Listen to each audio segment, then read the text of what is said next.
Una drammatica storia di disagio giovanile e familiare allo stesso tempo. 3 bambini che non sanno rispettare gli schemi e genitori problematici, a loro volta in difficoltà. Accade a Monselice, la situazione esplode quando i ragazzini, attorno ai 10 anni di età, lanciano di tutto dalla terrazza del loro appartamento in centro a Monselice.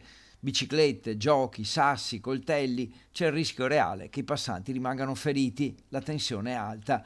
Non si può tendere oltre. La situazione, che si ripete da alcuni giorni, viene sottoposta al magistrato del Tribunale dei minori che autorizza l'intervento.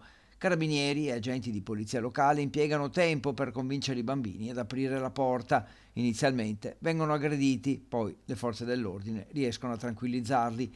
La famiglia si è trasferita a Monselice da poche settimane. I piccoli erano da soli a casa. La palla ora passa ai servizi sociali e soprattutto al Tribunale dei minori. Di inviare tutta l'autorità giudiziaria, non tanto per la punizione, insomma, che sappiamo che insomma, il sistema giudiziario non punisce al di sotto dei 14 anni, ma proprio perché ci dica l'autorità competente qual è la misura per tutelare i minori, ma tutelare insomma, anche questa situazione in generale che non fa piacere e che mette insomma, a rischio anche altre persone, oltre ai minori stessi. Il 20 novembre è in programma un incontro tra i servizi sociali di Monselice e quelli del precedente comune di residenza.